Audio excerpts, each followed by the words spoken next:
Demetrius AJ, and I'm here at Snack. Whenever I'm done having a tremendous day working out and I need to get a deep sleep, I go to ZMA.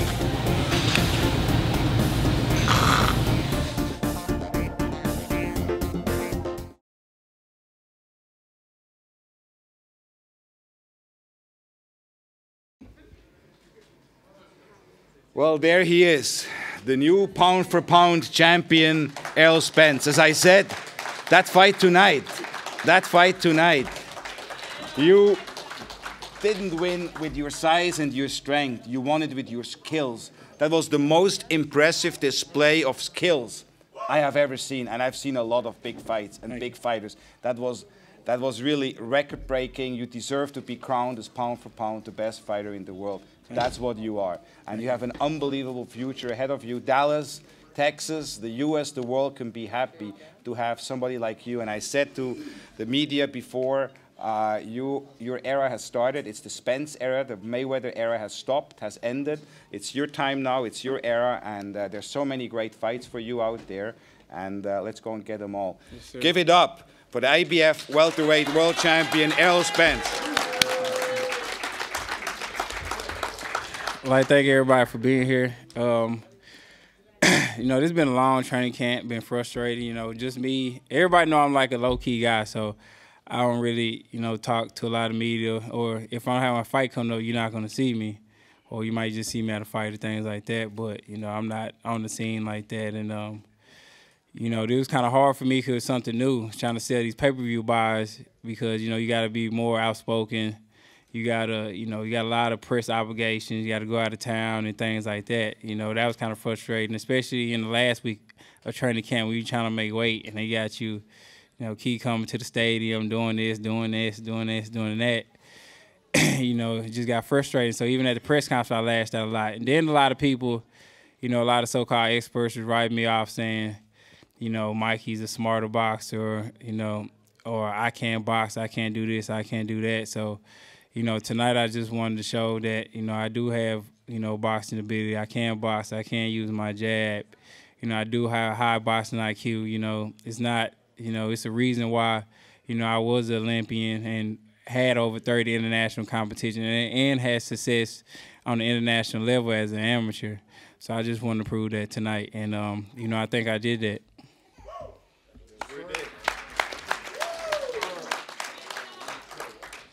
Questions?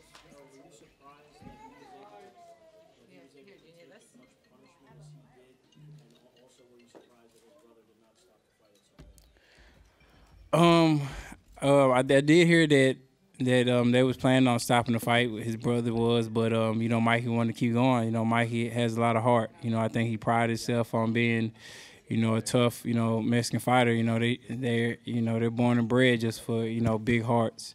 So, you know, he didn't want to stop it. And I was kind of surprised he was taking the shots, but then again, you know, he's a veteran. You know, he done sparred, you know, since a little kid with, you know, top guys, you know, Evan Valero and, you know, other guys. So I knew that, you know, he has good composure, has good fundamentals, and have good ability. So his defense was on point. So a lot of shots, you know, he started picking off. And I think, you know, in the later rounds, he kind of went in, you know, survival mode and kept just doing enough just to, you know, stand the fight a little bit. Errol, good afternoon. Congratulations. This is your official coronation as the best boxer in the world, pay-per-view star going forward. How do you rate Mikey now as far as all the opponents that you have faced overall now in your professional career? Where do you rate him as far as difficulty? I feel like he wasn't difficult at all. You know, I got to credit my coach. You know, just, you know, great game plan. Like, you know, I told people that, you know, they were going to see a different side of me. You know, they were going to see a guy that, you know, did have high boxing IQ. I just felt insulted, you know, just throughout the whole training camp where people were saying that he was smarter than me, and I felt insulted that, you know, a lot of these reporters here was agreeing with him. And, you know, a lot of these, you know, Hall of Fame fighters like Sugar Ray Leonard and other guys was, you know, going for Mikey Garcia when, you know, his own ethnic group was going for him. And top guys like Marquez and other people like that, Marco Antonio Barrero, was going for Mikey Garcia, but you got guys like Ray Leonard and Mike Tyson, you know, going for Mikey Garcia or saying Mikey Garcia was gonna win. So, you know, that kind of rubbed me wrong too. But you know, I rate Mikey. Mikey's still good, man. Mikey still can go down. He's a great fighter. He showed a lot of heart, you know, just for taking this fight and staying in the fight too. So, you know, it's nothing but respect for Mikey Garcia. You know, I just felt, you know, throughout the whole, you know, press tour and things like that, it was a little bit too arrogant. Congratulations, Errol.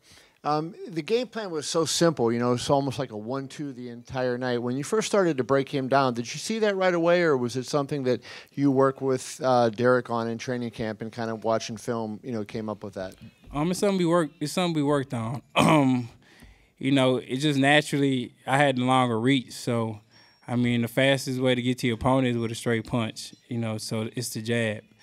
And that's my lead hand. So we wanted to work off the jab. I've been having a great jab, and we wanted to work off the jab and then break them down from there. So that's what we did. And a lot of times, like a lot of people don't understand, like with game, if you watch Mikey Garcia, like a lot of times he jump in with his punches or he loads up with his right hand. So an easy step back with a jab can offset that. And that's something that, you know, we just broke down and just learned in camp. And, you know, my coach made it to my attention. And, you know, we just followed the game plan and it worked out well. Errol, was there anything about this fight that did concern you? Like you talked about Mikey being so confident or arrogant. Did it at all, you know, create any kind of doubts in you about what this fight was going to be? It didn't concern me at all. It actually put a chip on my shoulder. If he wasn't so arrogant, he probably might have caught me off guard a little bit. But, you know, with his arrogance and, you know, his brother and, you know, his brothers and everybody else. And I watch everything on YouTube when I'm fighting my opponent. So when I see people, you know, saying different things and how he's going to beat me easy, he has more power than me, he's stronger than me, he's faster than me, his footwork's better than me, his boxing IQ better than me. You know, he put a big chip on my shoulder. He made me really lock in training camp and, you know, do what I did, you know, basically, you know, outclass him. And similarly, you get Manny Pacquiao to step in the ring, and basically he's a 10 years older version of Mikey Garcia. So can you honestly say, knowing what you know about your own skill, that would be a competitive, good fight? Well, it's definitely a competitive fight. Like I said, Manny Pacquiao, he's blood and guts. So that'd definitely be a great fight. He's a future Hall of Famer, and he's on his way out, and I definitely give him that retirement check that he's been needing.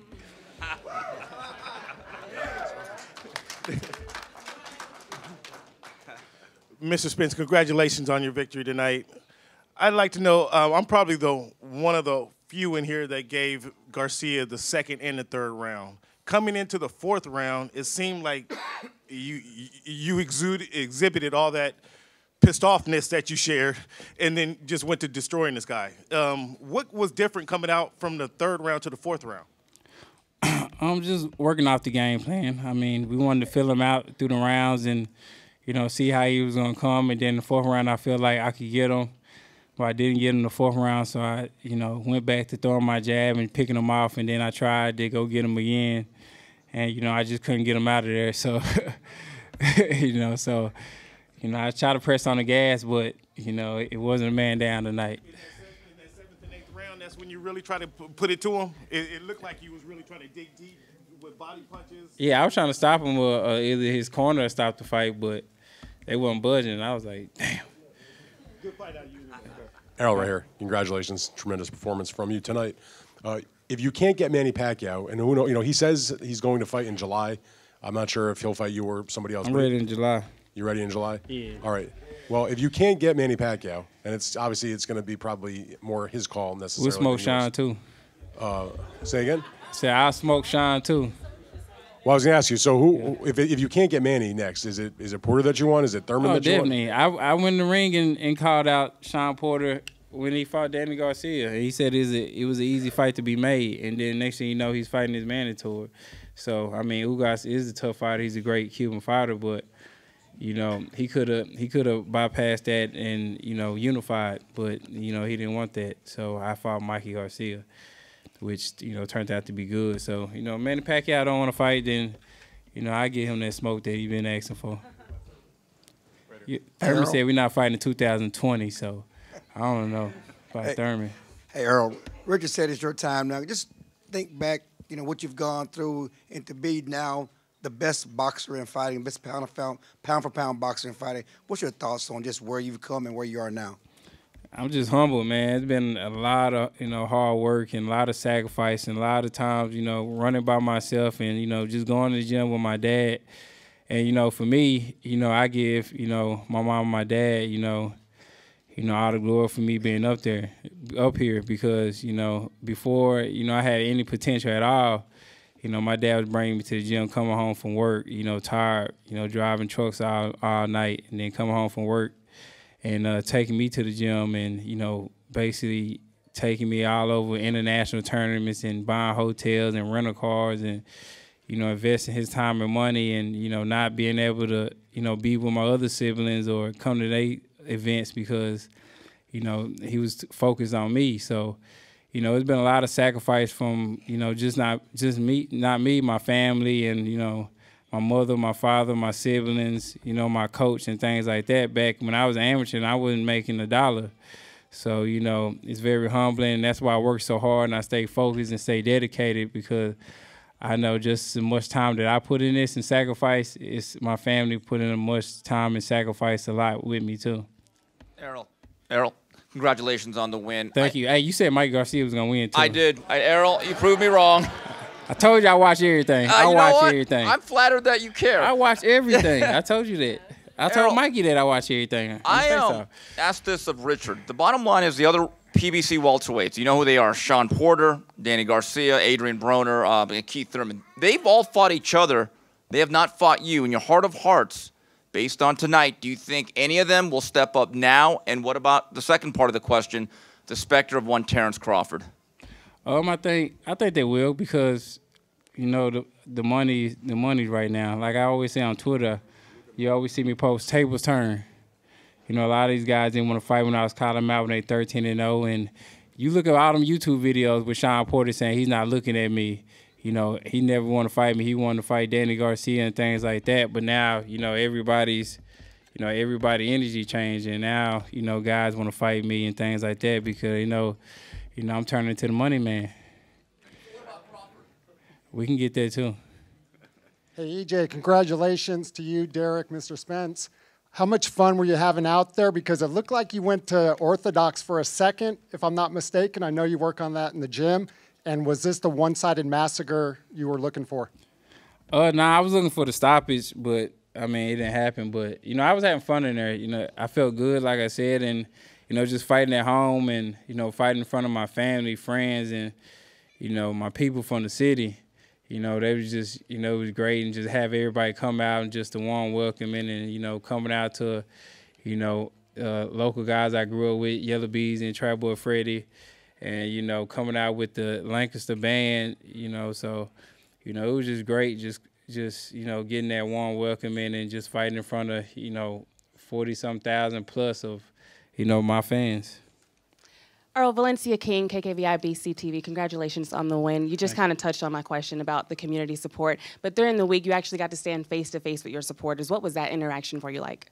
It was great. Just standing face-to-face with them and, I don't get mad, especially when a lot of, Spanish people from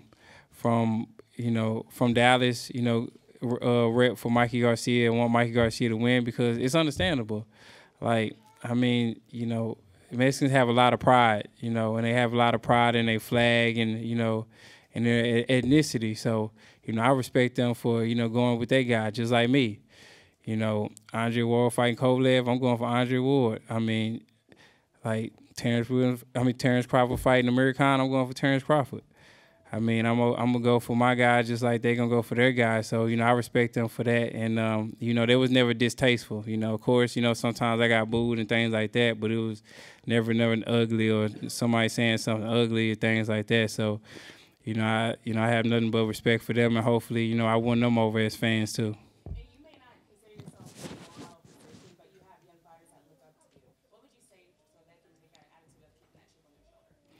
I just tell them never get complacent because it's easy to get complacent, especially when you start earning money or start getting a lot of notoriety, and don't let stay with your feet on the ground because you know, when you that top amateur and people hyping you up and telling you this and you win Prospect of the Year and you beating people easily, you know, you can always get complacent and you know, stop training hard, or you get more money. Like Marvin Hagler said, he says it's hard to wake up when it's hard to wake up when you got, when you're sleeping on silk sheets. Yep, on silk pajamas. So, you know, you have to keep that chip, or you got to keep that underdog mentality, and that's what I always keep, the underdog mentality. Even if I know I'm going to win, I know I'm going to beat this guy easy, you know, I always, you know, psych myself out mentally where, you know, I just find a reason, either on YouTube or anywhere, I find a reason why, you know, I'm going to train harder and focus and things like that. So that's why a lot of times when I'm fighting my opponent, I watch things that they say, and it just psychs me out, and it's like, man, I'm gonna punish this dude. Hey, Errol, congratulations. My question is, out of all the fighters out there, regardless of affiliation, who do you think is the one that's going to give you the toughest challenge? See,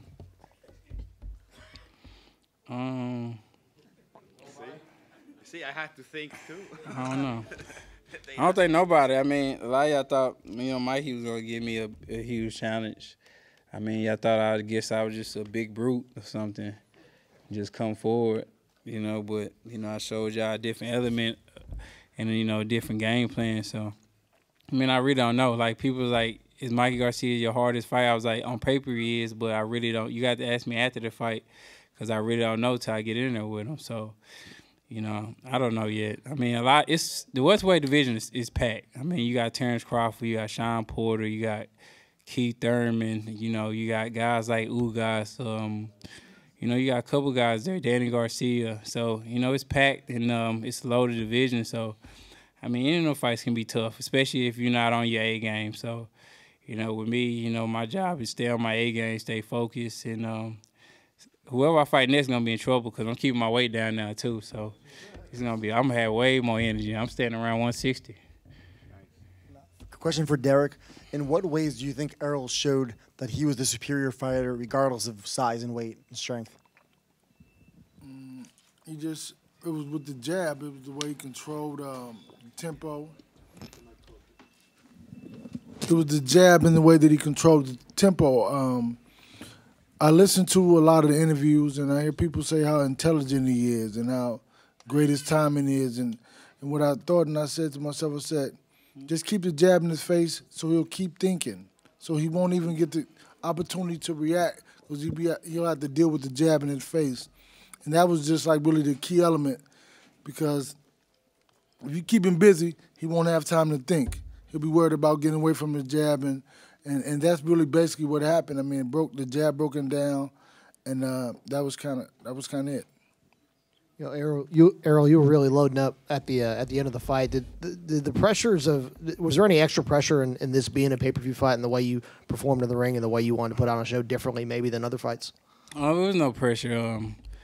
Like I said, people add more pressure on you than yourself if you allow it. So, you know, with me, you know, we train hard. I was, you know, sparring 15 rounds and camp going 30-second rest. Like I said, I sparred light heavyweights. You know, I rarely sparred welterweights. Like, it was hard for me to find somebody his size because, you know, a lot of those dudes, I stopped. You know, I beat them up real bad. So, you know, I need somebody, if I'm going to hit them, they're going to hit me back. And I need the more intensity and the thinking more than, you know, sparring a little guy. So, you know, it wasn't hard at all.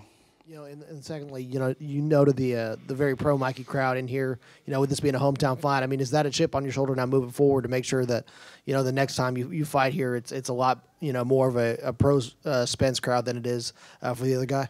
I mean, it's like I answered before. I mean, I don't blame, you know, a lot of people, a lot of Spanish people and, you know, ethnicity. I mean, Texas, you know, we have a lot of Mexicans here. And like I said, Mexicans are, you know, very powerful.